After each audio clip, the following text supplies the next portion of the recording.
हमारे गांव के जनरल वीके सिंह जी हैं, तो उनके कुछ बताए हुए नियमों के अनुसार वो चलते हैं। हमारे गांव में तो एक नेवी कमांडर कई है, चीफ मार्शल भी बने हैं, जनरल वीके सिंह भी बने, उससे पृथ्वी सिंह चीफ मार्शल भी थे। अगर 4 दिन का युद्ध और रुक जाता तो पाकिस्तान के 6 टुकड़े कर देता हिंदुस्तान। सबसे पहले नाम बताइए क्या? राजेंद्र पाल सिंह मेरा नाम है।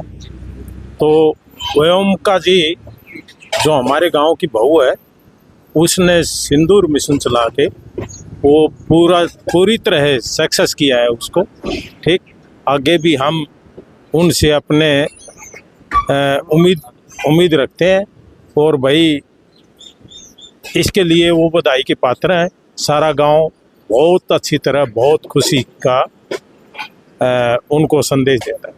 तो जी हम आपसे भी चाहते हैं कि गांव बापोड़ा की बात करें तो गांव बापोड़ा में हर एक घर छोड़ के तीसरे घर में एक फौजी पैदा है और देश के लिए अपना बलिदान दे रहा है, देश के लिए सेवा कर रहा है। तो इन चीज़ों के बारे में क्या करें? हाँ, गांव बापोड़ा में पहले भी काफ़ी शहीद हुए हैं और आगे भी होते रहेंगे। हर गांव में, गांव के अंदर हर घर परिवार से एक एक बच्चा घर के हिसाब से लगा हुआ है और अपने नेक नीति से पूरा अच्छी तरह से ड्यूटी करते हैं और वो ड्यूटी के बारे में जानते भी हैं। ठीक है ना। हमारे गांव के जनरल वीके सिंह जी हैं, तो उनके कुछ बताए हुए नियमों के अनुसार वो चलते हैं। देखिए, अगर देश की बात करें तो देश में अगर कोई भी ऐसी बड़ी घटना होती है या कहीं पर कोई बड़ी अचीवमेंट प्राप्त होती है तो भिवानी जिले का नाम प्रॉपर तरीके से आता है। भिवानी जिले का नाम किसी न किसी मुद्दे के लेकर जुड़ ही जाता है। तो इस बारे में क्या कहना चाहिए? भिवानी शहर हमारा एक किस्म का राजपूतों का गढ़ है। ठीक है ना। और भिवानी शहर के अंदर भी काफ़ी फौजी हैं और गांव बापोड़ा में तो हैं ही हैं और भिवानी शहर में भी हैं। भिवानी शहर डिस्ट्रिक्ट के आसपास के जो राजपूतों के गांव हैं वहाँ भी काफ़ी फौजी लगे हुए हैं। फिर आपसे जुड़ेंगे। तो सर आपसे जानना चाहते हैं कि जी बार बार राजपूत का नाम आता है, राजपूत क्या ऐसी कौम है कि भी लगातार देश की सेवा कर रही है? क्या कहना चाहेंगे इस बारे में? ऐसा है जी, राजपूत शुरू से ही मतलब आर्मी में है, रजवाड़े में है। राजपूतों का राजे रजवाड़े से काम चलता है और हमेशा लड़ाई लड़ी, राजे रजवाड़े से भी लड़ी है, फौज में भी लड़ी है, सारे युद्ध लड़े हैं। हमारे गांव में तो एक नेवी कमांडर कई है, चीफ मार्शल भी बने हैं, जनरल वीके सिंह भी बने, उससे पृथ्वी सिंह चीफ मार्शल भी थे और वीर चक्रा भी है, कई वीर चक्रे मिले हैं। 1962 की लड़ाई में मथन सिंह को भी वीर चक्रा मिला है।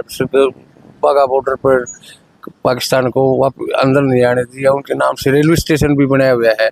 भिवानी का रेलवे स्टेशन मथन सिंह के नाम से बनाया हुआ है। ये भी भिवानी से निकलती हुई एक चौक, वो नहरों के पास चौक बनाया, वो मथन सिंह के नाम से बनाया है। वो शहीद हुए थे पाकिस्तान और हिंदुस्तान की लड़ाई में सन 65 की में। तो बहुत अब हमारी ये भूमिका ने भी किया है गांव के, उसने भी है। और पहले भी सर्जिकल स्ट्राइक है, उसमें भी हमारे 2-3 सैनिक गए थे, उनको सेना मेडल मिला हुआ है। पहले वाली सर्जिकल स्ट्राइक में भी हमारे तो कोई पहले की थी एक बार सर्जिकल स्ट्राइक पाकिस्तान के अंदर, उसमें भी हमारे गांव के 3 जवानों ने हिस्सा लिया था, उनको भी सेना मेडल मिला हुआ है। मैं इसलिए अतर हूँ, ये ठीक है प्रधानमंत्री जी ने। अब क्या कहना चाहते हैं? देखिए, पाकिस्तान के द्वारा जो सीज फायर किया गया था, भारत के द्वारा सीज फायर किया गया था, जो युद्ध हुआ था उसको विश्राम दिया गया था, उसको रोक दिया गया था, लेकिन फिर भी पाकिस्तान लगातार हमला करता नजर आ रहा है। तो ऐसे में अब क्या कहना चाहेंगे आप? पाकिस्तान का तो ऐसे है, कोई इतबार तो करना ही नहीं चाहिए। हमारी सेना ने बहुत अच्छा काम किया, उसका इतबार नहीं किया। वही सीज फायर के ऊपर उसके भरोसे बैठ जाते तो उसने दोबारा अटैक किए, शाम को 7 बजे ही अटैक करना शुरू कर दिया। तो हमारी सेना सतर्क थी, इसलिए उसको वहीं रोक दिया। कोई कैसे करता है, सेना नहीं मानी, फलाना नहीं माना, नवाज साहब बोले आप फलाना करें, उनका तो कुछ धर्म तो है नहीं।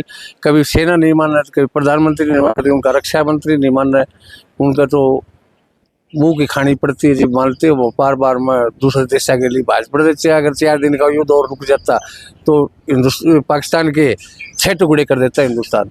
6 टुकड़े कर देता, कभी 4 बोलते 6 टुकड़े कर देता। और पाकिस्तान क्या मामूली 4 दिन की लड़ाई भी नहीं उठ सकता हिंदुस्तान से कभी भी। 65 में लड़ाई लड़ी, जिम्मू की खानी पड़ी। 71 में लड़ाई करी, जिम्मू की खानी पड़ी। 99 में लड़ाई करी, जिम्मू की खानी पड़ी। और 25 में 2 दिन का झटका नहीं उठ सका हिंदुस्तान का। वो तो चलता रहा। वो तो आप तो बर्बाद हो रहा है, हिंदुस्तान को सोचता है इसको और बर्बाद कर दूं। लेकिन ये हमारे प्रधानमंत्री, रक्षा मंत्री जी, गृह मंत्री जी ने, सेना अध्यक्षों ने सोच कर बहुत अच्छा काम किया। सेना सीज फायर के लिए युद्ध रोक दिया और उग्रवादियों के अड्डे 9 ठिकानों पर अटैक किया, वो ठीक कर दिया। और कुछ 21 ठिकाने हैं इनके और भी रह रहे हैं।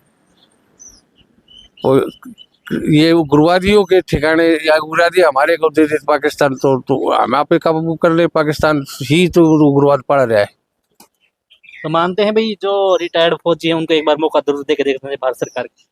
रिटायर्ड फौजी तो तैयार है। पहले भी वो कह रहे थे रिटायर्ड फौजी, तब भी कह रहे हैं कि हमारे को ऑर्डर करो, हम आ रहे हैं सेना पर लड़ने के लिए। हमारा काम तो या आम आदमी, हिंदुस्तान का आम रिटायर्ड फौजी है, वो फिर सारा जाना चाहता है।